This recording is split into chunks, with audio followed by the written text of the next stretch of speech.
Hello दोस्तों, स्वागत है आप सभी का आपके अपने YouTube चैनल मैथ्स वाटिका में।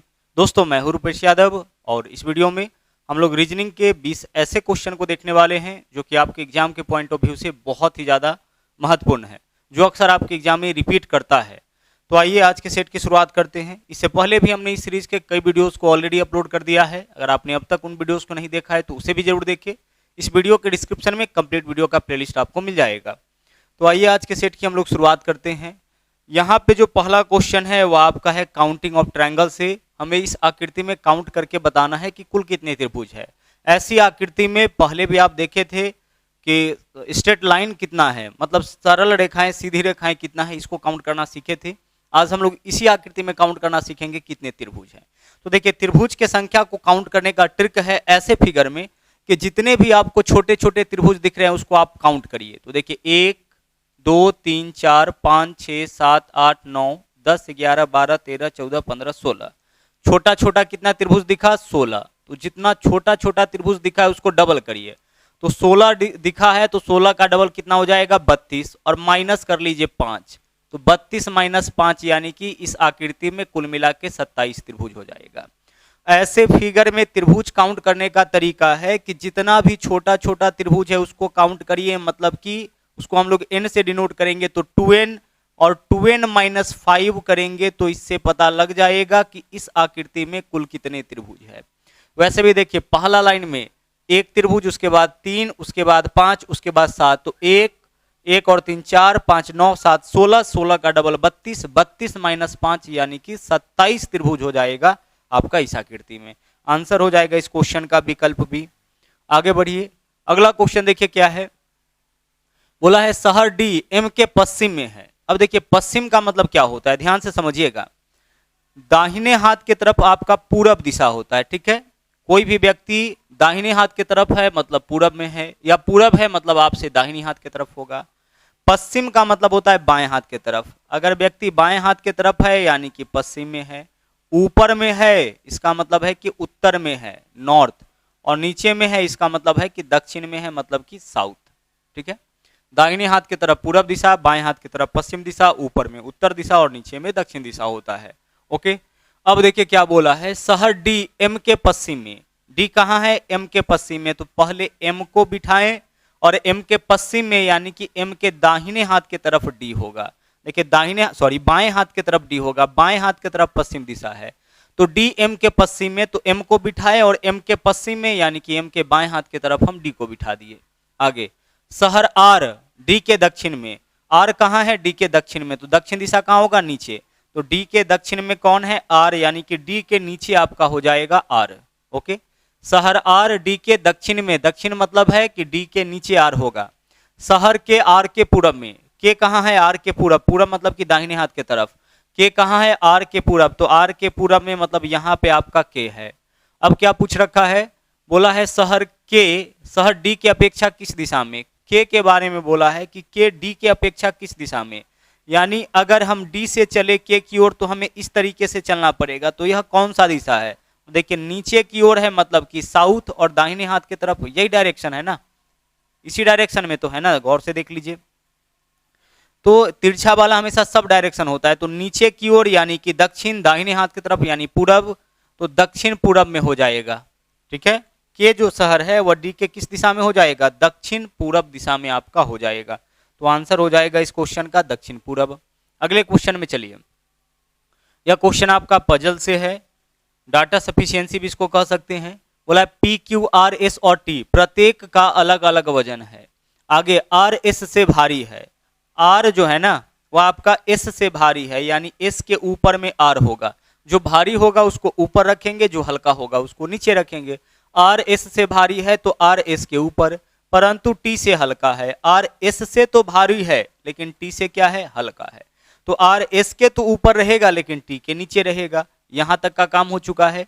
आगे पी एस से हल्का है। पी क्या है? एस से हल्का। तो पी जो है ना वह एस से हल्का यानी पी एस के नीचे रहेगा। अब पूछा इनमें सबसे भारी कौन है? तो 5 था यहाँ पे, पी क्यू आर एस और टी में से प्रत्येक। तो 5 में से हम लोग 4 को बिठा चुके हैं, 5वां को हम कहाँ बिठाए? तो 5वां हो सकता है कि इन सब में सबसे ऊपर हो, या हो सकता है कि इन सब में सबसे नीचे हो या बीच में, यानी पांचवा जो व्यक्ति क्यू बचा, क्यू कहीं भी हो सकता है ना, इस पूरे में कहीं भी हो सकता है। क्यू के बारे में तो कोई भी डाटा नहीं दिया है कि क्यू कहाँ है। अब क्वेश्चन क्या पूछा है कि उनमें सबसे भारी कौन है, तो अगर क्यू नीचे आएगा, इसके नीचे आ जाए तो सबसे भारी कौन हो जाएगा, टी। लेकिन अगर क्यू सबसे ऊपर आ जाए तो उस केस में सबसे भारी कौन हो जाएगा, क्यू। तो हमारा आंसर हो जाएगा टी या क्यू। अभी के अनुसार टी होगा, लेकिन अगर क्यू ऊपर आ जाए उस केस में क्या हो जाएगा, क्यू भी हो सकता है सबसे भारी। तो हमारा आंसर इस क्वेश्चन का क्या होगा, टी या क्यू, क्योंकि क्यू का तो अभी तक जगह पता चला नहीं है। तो अगर क्यू नीचे आया तब तो टी ऊपर होगा, और अगर मान लीजिए क्यू ऊपर आ गया तब तो सबसे भारी क्यू ही होगा। तो हमारा आंसर क्या हो जाएगा, टी या क्यू।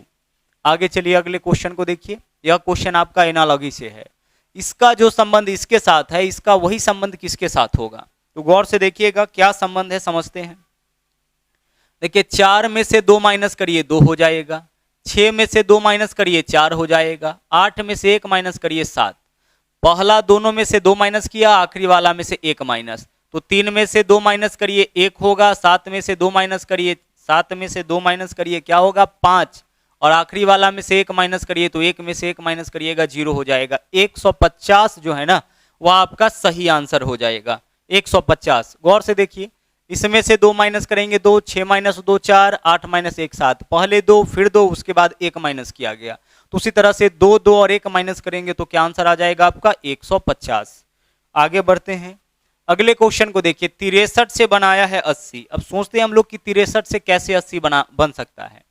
तो देखिए 63 में अगर 17 ऐड करिएगा तो 80 हो जाएगा, 63 प्लस 17 80। उसी तरह से 120 में 17 ऐड करके देखिए 137 ऑप्शन में है, तो हमारा आंसर विकल्प 2 हो जाएगा।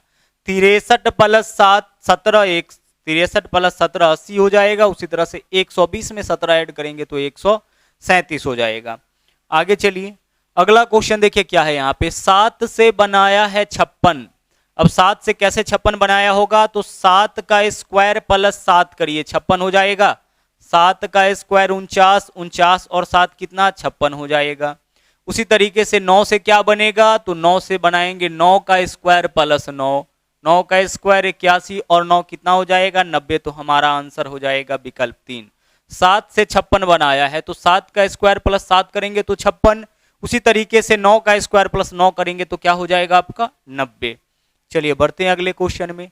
अगला क्वेश्चन को गौर से देखिए, यहां पे भी क्वेश्चन आपका एनालॉगी का है लेकिन अल्फाबेटिकल के फॉर्म में है। तो ए से एफ बनाया, ए होता है 1 नंबर पे, एफ होता है 6 नंबर पे, प्लस 5 किया। पहले लेटर में क्या किया, प्लस 5 किया। सी होता है आपका 3 पे, एच होता है 8 पे, फिर से प्लस 5 किया। ई होता है 5 पे, जे होता है 10 पे, फिर से प्लस 5 किया। यानी प्रत्येक लेटर में प्लस 5 प्लस 5 प्लस 5। तो उसी तरीके से प्रत्येक में प्लस 5। ओ 15 पे 15 5 20 टी हो जाएगा। क्यू 17 पे 17 5 22 भी हो जाएगा। एस 19 पे 19 5 24 एक्स हो जाएगा। तो टी भी एक्स, यही हमारा आंसर हो जाएगा। यानी हमारा आंसर क्या होगा, विकल्प 3। चलिए बढ़ते हैं आगे, अगला क्वेश्चन देखते हैं। अगला क्वेश्चन देख लीजिए क्या है। यहाँ पे इन सभी संख्याओं से 12 बनाया, इन सभी संख्याओं से 18, उसी प्रकार से इन सभी संख्याओं से क्या बनेगा यह हमें बताना है। तो देखिए किस तरीके से होगा, सबको गुना करिए। 5 दूना 10, 10 चौके 40, 40 त्रिक 120।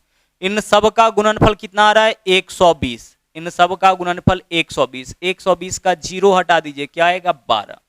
समझ पा रहे होंगे, सबको गुना किया 0 हटा दिया, या सबको गुना करके 10 से भाग, दोनों चीज आप समझ सकते हैं। सबको गुना किया और उसके बाद अपने मन से 10 से भाग। तो 5 दूना 10 चौके 40 या 120, 120 में 10 से भाग करेंगे 12।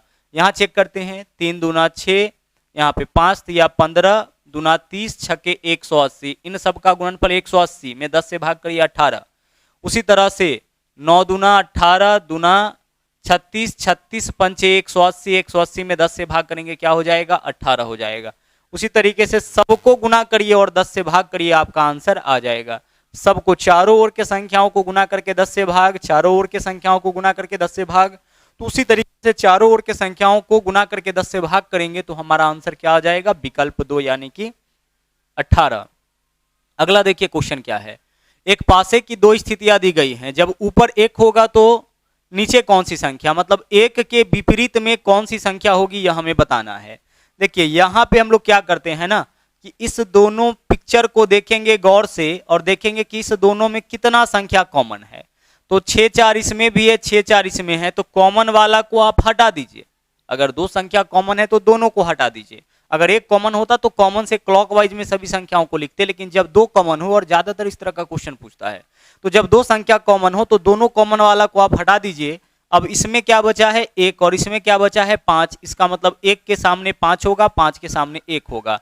तो जब ऊपर 1 होगा तो नीचे कौन होगा 5 होगा। तो हमारा आंसर इस क्वेश्चन का क्या हो जाएगा 5। ऑप्शन बाई चांस इसमें नहीं आ पाया है तो हमारा आंसर 5 होगा। 1 ऊपर तो नीचे कौन होगा जो 1 के सामने होगा, 1 के सामने क्या होगा 5। चलिए अगला क्वेश्चन देखिए, बोला है आशीष 15 फरवरी 1980 को पैदा हुआ। देखिए यह आशीष का डेट ऑफ बर्थ है, 15 फरवरी 1980 को पैदा हुआ। संजय आशीष से 12 दिन पहले, अच्छा संजय आशीष से 12 दिन पहले, तो यह 15 फरवरी को पैदा हुआ, तो 15 से 12 दिन पहले, तो 15 माइनस 12 यानी 3 फरवरी। तो 3 फरवरी 1980 यह जो डेट ऑफ बर्थ है वह किसका हो जाएगा संजय का हो जाएगा, क्योंकि संजय जो है इससे 12 दिन पहले, तो यह 15 तारीख को, तो 15 माइनस 12 यानी कि 3 फरवरी 1980 के दिन संजय पैदा हुआ था। अब बोला है कि यदि उस वर्ष गणतंत्र दिवस सोमवार के दिन मनाया गया था, तो गणतंत्र दिवस आपको पता है कि 26 जनवरी के दिन हम लोग मनाते हैं, तो 26 जनवरी उस वर्ष यानी कि उसी साल 1980 में ही 26 जनवरी 1980 को कौन सा दिन था, तो उस साल गणतंत्र दिवस सोमवार के दिन यानी 26 जनवरी 1980 का दिन हमें पता है कि उस दिन सोमवार था। तो बताना है कि संजय किस दिन पैदा हुआ था, तो संजय पैदा हुआ था 3 फरवरी 1980 को। ओके, मतलब क्वेश्चन आपका क्या हो गया कि क्वेश्चन हो गया कि 26 जनवरी 1980 को अगर सोमवार है तो इसके बेसिस पर बताइए कि 3 फरवरी 1980 को कौन सा दिन होगा। आइए सोल्व करते हैं। यह क्वेश्चन आपका रेफरेंस कैलेंडर का है। अब सोचिए जरा सा कि 26 जनवरी से हमें 3 फरवरी तक जाना है, तो जनवरी में कितना दिन बचा हुआ है, 26 तारीख तो हो ही चुका है, तो जनवरी में 5 ही दिन बचा हुआ होगा आपका। जनवरी तो 31 दिनों का होता है ना, तो 26 दिन बीत चुका है, तो जनवरी में 5 दिन, अब जनवरी खत्म। फरवरी में कहाँ तक जाना है हमें, 3 तारीख तक जाना है, बस हो गया। इस दोनों को ऐड कर लीजिए, 5 और 3 8, कुल कितने दिन आगे हमें जाना है 8 दिन। अब जब भी वैल्यू 7 से बड़ा आए तो उसमें 7 से भाग करिएगा, तो 7 से इसमें भाग करिए, शेष क्या आएगा 1 आएगा। इसको हम लोग विषम दिन बोलते हैं। 7 के शेषफल को हम लोग क्या बोलते हैं विषम दिन बोलते हैं। आज से 25 दिन बाद कौन सा दिन होगा, तो 25 में 7 से भाग करिए, 7 या 21, शेष क्या बचा 4, तो आज से 25 दिन बाद वही दिन होगा जो आज से 4 दिन बाद। आज से 30 दिन बाद कौन सा दिन होगा, तो 30 में 7 से भाग करिए, 7 चौके 28, 2 आया। आज से 2 दिन बाद जो दिन होगा ना वही 30 दिन बाद होगा। तो जब भी वैल्यू 7 से बड़ा है ना तो उसमें हम भाग करेंगे कितना से, 7 से भाग करेंगे, जो शेषफल आएगा वही विषम दिन कहलाएगा। तो विषम दिन कितना आया यहाँ पे, 1 विषम दिन आया। अब देखो कैलेंडर में आपको आगे जाना है कि पीछे, तो 26 जनवरी का दिन पता है, 3 फरवरी का निकालना है, मतलब कैलेंडर में आगे जाना है। तो जो ऑड डे आप निकाले हैं ना इसको आप प्लस कर लीजिए, तो मंडे प्लस 1 यानी कि ट्यूसडे आपका आंसर हो जाएगा। आंसर ट्यूसडे यानी कि मंगलवार के दिन पैदा हुआ था कौन, संजय। चलिए बढ़ते हैं आगे।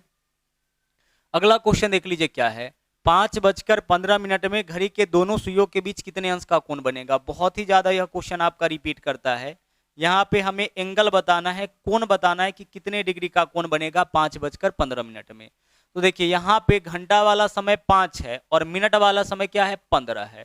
फॉर्मूला देख लीजिए एंगल निकालने का क्या होता है, बहुत ही बेस्ट फॉर्मूला है आपका 60h माइनस 11m/2।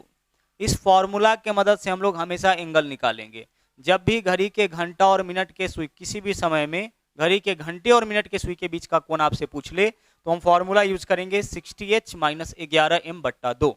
अब आगे देख लीजिए, इसको सोल्व करिए। h के जगह जो आवर वाला समय होगा तो h का वैल्यू कितना है 5, तो 60 गुने 5 300 हो जाएगा, माइनस 11m, तो m के जगह कितना 15, 11 गुने 15 165 हो जाएगा, बट्टा में 2 है तो 2 रहेगा, 300 में से 165 माइनस करिएगा तो क्या होगा यह आपका 135 हो जाएगा, और 135/2 करिएगा, काटे इसको, 2 छक्के 12, 1 बचेगा, 2 सते 14, 1 बचा, 67.67 डिग्री आपका आंसर हो जाएगा।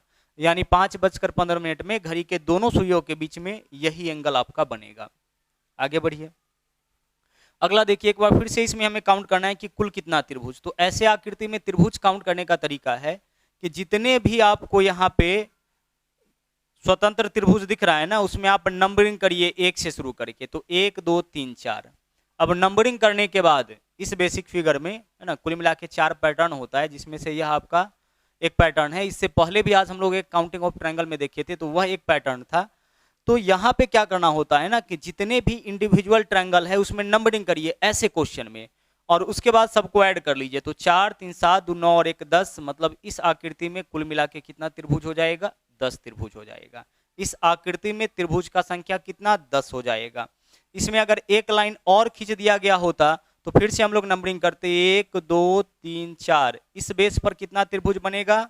4 3 7 2 9 और 1 10। इस बेस पर कितना? 4 3 7 2 9 और 1 10, यानी कुल मिला के त्रिभुज का संख्या कितना हो जाता? 20। अगर एक लाइन और खींच देंगे तो इस बेस पर 10, फिर इस बेस पर 10, फिर इस बेस पर 10, तो 10 10 10, यानी कुल मिला के कितना त्रिभुज हो जाता? 30 त्रिभुज हो जाता। चलिए बढ़ते हैं आगे। अगला देख लीजिए, हमें इसका बताना है जल प्रतिबिंब। ठीक है, कि जल में कैसा दिखेगा, जल प्रतिबिंब यहाँ पे हमें बताना है। जल प्रतिबिंब, तो जल देख लीजिए क्या करता है। जल क्या करता है ना कि जो ऊपर वस्तु दिख रहा होगा उसको नीचे की ओर दिखाता है, यानी कि यह अपने जगह पे जस्ट ऊपर से नीचे कर देता है। दर्पण क्या करता है कि राइट को लेफ्ट में कन्वर्ट करता है, जबकि जल जो है वह टॉप को बॉटम में कन्वर्ट करता है। एक चीज ध्यान रहे कि जैसे मान लीजिए कि अगर आपसे पूछा जाए कि पी का जल प्रतिबिंब क्या होगा, तो पी का देख लीजिए, जो यह कर्व वाला भाग है ना, यह किस तरफ है? दाहिने हाथ के तरफ है, तो दाहिने हाथ के तरफ ही रहेगा। जल में क्या होगा? दाहिने हाथ के तरफ ही रहेगा, बस ऊपर के बजाय कहाँ जाएगा? नीचे आ जाएगा। ऐसा होता है आपका जल में। ठीक है, अब देखिए यह जो एरो है, गौर से देखिए। सबसे पहले इस पार्ट को देखिए, यह पार्ट किस तरफ है? बाईं ओर है, तो यह पार्ट आपका बाईं ओर ही रहेगा। तो जिसमें भी दाईं ओर है वो हमारा आंसर नहीं हो सकता है, क्योंकि दाईं ओर किस में होता है? दर्पण में होता है। जो बाईं ओर है वह बाईं ओर ही रहेगा, जो दाईं ओर है वह दाईं ओर ही रहेगा। सिर्फ क्या होगा?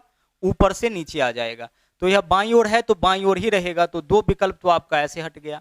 अब आगे देख लीजिए, इस ट्रायंगल को देखिए, अभी ऊपर है तो नीचे आ जाएगा, तो इसमें भी नीचे है, इसमें भी नीचे है। अब इसको देखिए, यह इस ट्रायंगल का नोक नीचे की ओर है, नुकीला भाग नीचे की ओर है, तो नुकीला भाग अब ऊपर की ओर होना चाहिए। इसमें नीचे ही छोड़ दिया है ना, अपने जगह पे तो नीचे से ऊपर होगा ना, तो नुकीला भाग नीचे है तो अब ऊपर होना चाहिए। इसमें नीचे का नीचे छोड़ दिया, तो हमारा आंसर क्या हो जाएगा? विकल्प 1। जो गलत ऑप्शन है उसको हम लोग छांट लेंगे तो सही ऑप्शन तक पहुंच जाएंगे। अगला है, यदि एक दर्पण को MN रेखा पर रखा जाए तो दी गई उत्तर आकृतियों में से कौन सी आकृति प्रश्न आकृति को सही प्रतिबिंब होगा? यहाँ पे दर्पण आपका रखा गया है, दर्पण का। तो दर्पण प्रतिबिंब क्या करता है? राइट को बदलता है लेफ्ट में। ध्यान रहे, राइट को किस में बदलता है? लेफ्ट में। जैसे मान लीजिए अगर हम आपसे कहे कि P का दर्पण प्रतिबिंब बताइए, तो यह जो भाग है ना, कर्व वाला भाग ऊपर है तो ऊपर ही रहेगा, बस क्या होगा? राइट से कहाँ आ जाएगा? लेफ्ट में आ जाएगा। तो दर्पण राइट को लेफ्ट में कन्वर्ट करता है। सबसे पहले इस पार्ट को देखिए, किस तरफ है? दाहिनी हाथ के तरफ है, राइट में है, तो दर्पण प्रतिबिंब में यह लेफ्ट में आ जाएगा। तो देख लीजिए, यह दाहिने हाथ की तरफ ही छोड़ा, तो यह ऑप्शन आंसर नहीं हो सकता है। बाकी सब में बाएं हाथ की तरफ कर दिया है। ठीक है, तो बाकी सब ठीक है। एक चीज से आपका यह ऑप्शन हम लोग एलिमिनेट कर लिए, छांट लिए। आगे बढ़िए। अब इसको देखिए, जो बड़ा वाला चक्का बाईं ओर है और छोटा वाला दाईं ओर, तो अब क्या होगा? छोटा वाला बाईं ओर, तो छोटा वाला बाईं ओर इसमें नहीं है, इसमें छोटा वाला दाईं ओर है। इसमें दोनों बराबर कर दिया है, इसमें छोटा वाला बाईं ओर है, तो हमारा आंसर विकल्प बी हो जाएगा। जब राइट को लेफ्ट में कन्वर्ट करेंगे तो छोटा वाला बाईं ओर आएगा ना, तो छोटा वाला बाईं ओर सिर्फ एक ही फिगर में है, विकल्प बी में, तो हमारा आंसर विकल्प बी हो जाएगा। अगला क्वेश्चन देखिए, बोला एक पिता की वर्तमान आयु उसके इकलौते पुत्र से 30 वर्ष अधिक है। इसका मतलब यह है कि जब पुत्र जन्म लिया होगा उस समय पिता का आयु 30 साल होगा, तभी तो 30 वर्ष अधिक होगा ना। उस समय पिता की आयु क्या होगा जब पुत्र पैदा हुआ था? आंसर हो जाएगा हमारा 30 साल। ठीक है, एक पिता की वर्तमान आयु पुत्र से 30 साल अधिक, तो पुत्र से 30 साल अधिक कहने का मतलब कि जब पुत्र पैदा हुआ होगा उस समय पिता 30 साल का होगा, तभी तो 30 साल अधिक होगा। और दो व्यक्ति की आयु के बीच का अंतर कभी भी चेंज नहीं होता है, वो हमेशा समान रहता है। तो अब पूछा है कि जिस समय पिता, उस समय पिता की आयु क्या होगी जब पुत्र पैदा हुआ होगा, तो 30 साल ही हो जाएगा। आगे बढ़ते हैं, अगला देख लीजिए। यह क्वेश्चन आपका सिलॉक्स का है। कथन के हिसाब से इसमें हम लोग वेन डायग्राम बनाएंगे और फिर इसके बेसिस पर निष्कर्ष निकालेंगे। आइए सोल्व करते हैं। कुछ नावें चित्र है। अब नाव का कुछ हिस्सा क्या है? आपका चित्र है। ठीक है, यह पूरा नाव है और इसका कुछ हिस्सा चित्र है। चलिए बना दिए। अब आगे देखिए क्या बोला है। अब बोला है सभी चित्र जूते हैं। जो भी चित्र है ना वह क्या है, जूते हैं। तो चित्र के ऊपर से आपका क्या आ जाएगा, जो भी चित्र है सबका सब क्या है, जूते हैं। तो चित्र के ऊपर से आपका आ जाएगा जूते। आगे कुछ चूहे पर्वत हैं। सभी चित्र चूहे हैं। एक सेकेंड रुक जाइएगा। सभी चित्र क्या है, जूते नहीं बोला है, चूहे बोला है। सभी चित्र क्या है, चूहे हैं। अब आगे बोला है कुछ चूहे पर्वत है। चूहे का कुछ हिस्सा क्या है, पर्वत है। जो बिल्कुल स्पष्ट होगा उसी को वेन डायग्राम में हम लोग जगह देंगे। पहला कुछ नावे चित्र है, नाव का कुछ हिस्सा चित्र। सभी चित्र चूहे हैं, सभी चित्र को चूहे बना दिए। अब आगे बोला है कि कुछ चूहे पर्वत है, चूहा का कुछ हिस्सा पर्वत। अब निष्कर्ष निकालते हैं। पहला देख लीजिए, अब इसके बेसिस पर निष्कर्ष निकालेंगे। सभी चित्र पर्वत है। सभी चित्र पर्वत है नहीं। सभी चित्र पर्वत कब होता है, जब चित्र के ऊपर से पर्वत। निष्कर्ष वह होता है जो निश्चित सत्य होता है। आगे कुछ चूहे नाव है। चूहा का कुछ हिस्सा नाव के साथ, हाँ देखिए यही चूहा है ना और यह नाव है, तो चूहा का कुछ हिस्सा नाव के साथ है, यह सही है। कुछ नावे पर्वत है, लेकिन नाव इधर है पर्वत इधर है, यह तो गलत हो जाएगा। कुछ पर्वत चित्र है। पर्वत और चित्र में कोई संबंध नहीं है, यानी हमारा आंसर क्या होगा, केवल निष्कर्ष 2 अनुसरण करता है। केवल निष्कर्ष 2 अनुसरण करता है, यही हमारा आंसर हो जाएगा। अगला देख लीजिए फिर से हम लोग क्या करेंगे, इसके बेसिस पर हम लोग बनाएंगे वेन डायग्राम और वेन डायग्राम के आधार पर हम लोग निकालेंगे निष्कर्ष। पहला देखिए क्या है कथन, सभी बेंच डेस्क है। जो भी बेंच है ना, जो भी बेंच है सबका सब क्या है, डेस्क है। बेंच क्या है आपका, डेस्क। सभी बेंच डेस्क है। आगे देखिए कुछ डेस्क रोड है। डेस्क का कुछ हिस्सा क्या है आपका, डेस्क का कुछ हिस्सा आपका रोड है। और सभी रोड खंभे हैं। जो भी रोड है सबका सब क्या है, जो भी रोड है सबका सब आपका खंभा है। ओके, चलिए हम लोग वेन डायग्राम बना लिए कथन के हिसाब से। अब आगे चलिए, सभी बेंच डेस्क ठीक है। उसके बाद क्या बोला था, कुछ डेस्क रोड, डेस्क का कुछ हिस्सा रोड और सभी रोड खंभे। निष्कर्ष निकालिए, कुछ खंभे बेंच है और कोई खंभा बेंच नहीं है। इस दोनों को आप देख लीजिए, 1 और 4 को देखिए, यह आइदर बनाता है। कुछ खंभे बेंच, तो देखिएगा खंभा कहाँ है, खंभा यहां तक है और बेंच इधर है। तो खंभा बेंच में कोई संबंध नहीं है, ठीक है।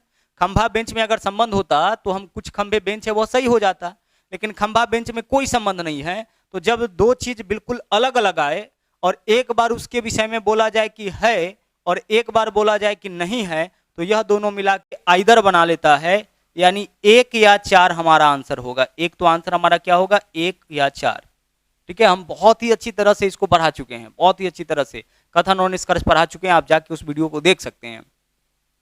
अगर किसी चीज के बारे में जैसे बोला जाए कुछ कुत्ता बिल्ली है और कोई कुत्ता बिल्ली नहीं है, तो यह दोनों मिला के क्या बना लेगा, आइदर बना लेगा। क्योंकि हमने क्या कहा है कि कुछ कुत्ता है बिल्ली, और एक जगह बोल रहे हैं कुछ कुत्ता बिल्ली नहीं है। यहाँ बोला है कि कुछ खंभा बेंच है, तो इसका अगर इस निष्कर्ष को सही मानते हैं तो कोई खंभा बेंच नहीं, यह गलत हो जाएगा। और अगर हम इसको गलत मानते हैं तो यह सही हो जाएगा। कहने का मतलब कि अगर किसी चीज के बारे में एक बार पॉजिटिव बोला जाए और एक बार नेगेटिव बोला जाए तो वह दोनों मिला के आइदर हो जाएगा। कब, जब दोनों अलग अलग आए, ठीक है। तो 1 या 4 तो आंसर होगा ही। अब आगे बाकी 2 और 3 को चेक करिए। कुछ खंभे डेस्क हैं, खंभे डेस्क, तो खंभा डेस्क के साथ कॉमन है तो यह भी सही हो जाएगा। कुछ रोड बेंच है, रोड बेंच के साथ कॉमन नहीं है तो यह गलत हो जाएगा। यानी हमारा आंसर होगा 1 या 4 और 2, 1 या 4 और 2, 2 सही है। इसके अलावा 1 और 4, ठीक है। तो यहां पे आपका आइदर का केस हो गया था। अगला देख लीजिए क्या है, कोडिंग डिकोडिंग से किसी कूट भाषा में ट्राइलॉजी, TRILOGY, अच्छा इसका कोड क्या है, HQSM। देखिए इसको कोडिंग किससे किया है, HQSM। इसके अलावा HQSM XFN, XFN। देखिए कोडिंग किस तरह से किया है, ध्यान से देखिएगा। T से बनाया S, I से बनाया H, R से बनाया Q और -1 किया गया। देख लीजिए तो यहाँ पे क्या है आपका, 9 में से 1 माइनस करेंगे 8, 20 में से 1 माइनस करेंगे 19, 18 में से 1 माइनस करेंगे 17, 20 पे 18 पे 9 पे, ठीक है। आगे देखिए L से बनाया M, फिर से -1 किया, O से N, Y से X, F से G, यहाँ पे क्या किया है, क्रॉस पैटर्न यूज किया है, ठीक है, क्रॉस पैटर्न। y से x बनाया -1, o से n बनाया 15 14 -1, 7 से 6 बनाया -1, यानी सभी जगह -1 ही किया गया है, बट क्रॉस में किया गया है। तो उसी तरीके से यहाँ पे कोडिंग करिए आप। सबसे पहले देखिए इस तरीके से ही होगा ना, -1 यहाँ पे 5 नंबर पर है तो 4 नंबर वाला d हो जाएगा, 18 नंबर पर है 17 नंबर वाला q हो जाएगा, 3 नंबर पर है 2 नंबर वाला b हो जाएगा, d को सीधे -1 करेंगे ना, d को सीधे -1 करेंगे तो c हो जाएगा। बाकी देख लीजिए s 19 नंबर पर 18 नंबर पर कौन हो जाएगा, r, t 20 नंबर पर 19 नंबर पर s हो जाएगा, 10 पे 9 नंबर पे कौन हो जाएगा, h। तो DQBC देखिए DQB, अच्छा यहाँ पे देख लो L+1 किया है m, यहाँ पे बीच वाला में +1 किया है ना, बाकी सब -1 है, बीच में +1, तो बीच वाला +1 यानी e हो जाएगा। तो DQBE, उसके बाद RSH, आंसर विकल्प 1 हो जाएगा, ठीक है। चलिए आगे देखिए, अगला बोला है कि यहाँ जो एक वर्ड लिखा गया है इसके अक्षरों में ऐसे कितने युग्म हैं जिसमें प्रत्येक शब्द के बीच उतने ही अक्षर है जितने अंग्रेजी वर्णमाला में। यहाँ जो आपका एक वर्ड लिखा गया है उसके 2 अक्षरों के बीच ऐसे अक्षरों के ऐसे कितने युग्म है, पेयर है, जिनके बीच उतना ही जुड़ी है जितना अंग्रेजी वर्णमाला। तो हम इसको कैसे बनाते हैं देख लीजिए। इसके लिए देखिए हम शुरू करेंगे एस से और पढ़ेंगे पूरे अल्फाबेट को, STUVWXYZ, कोई मैच नहीं किया, EFGHIJK मैच नहीं किया। अब तीसरा लेटर DEFGHI मैच नहीं किया, ABCDE देखिए यहाँ मैच कर गया, ABCDE। वैसे भी ए से ई तक लिखिए, ABCDE।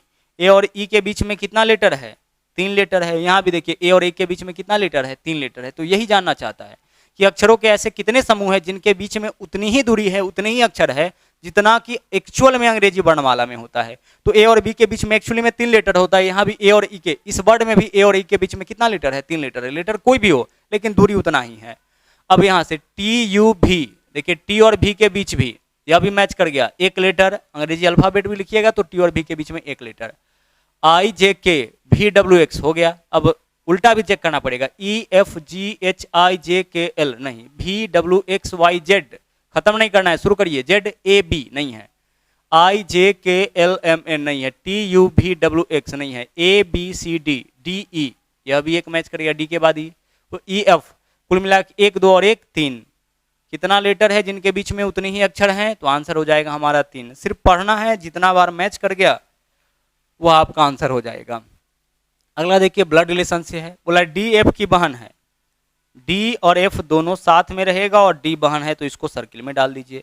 जो भी महिला होगी उसको सर्किल में, पुरुष होगा उसको ट्रायंगल में। आगे इस लाइन का काम हो गया।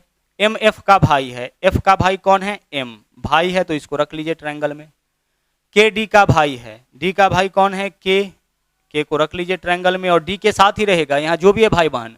एवं टी का पुत्र है, के जो है डी का भाई और टी का पुत्र है, किसका पुत्र है, के टी का पुत्र है ना। माता पिता को हमेशा ऊपर रखिएगा, तो टी का पुत्र है, तो टी का पुत्र कौन होगा, इन चारों का चारों जो है ना वह टी का ही संतान होगा, कोई पुत्र है कोई पुत्री है, किसी का जेंडर क्लियर नहीं है। आगे आर टी की पत्नी है, आर टी की पत्नी, टी की पत्नी कौन है, आर, तो पत्नी है तो यह महिला होगी और यह पति हो जाएगा, चूंकि पति का ही पत्नी है तो आर टी की पत्नी, पति पत्नी के बीच में प्लस का चिन्ह, आर टी की पत्नी हो गया।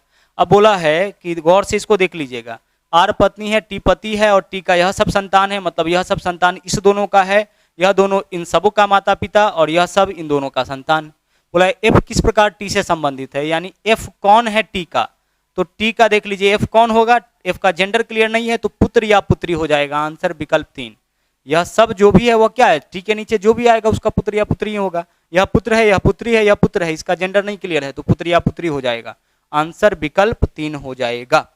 तो इस तरीके से आज का सेट आपका समाप्त हुआ। आज के लिए इतना ही, वापस मुलाकात होगी अगले दिन फिर से एक नए सेट के साथ, एक नए कॉन्सेप्ट के साथ। थैंक यू, जय हिंद।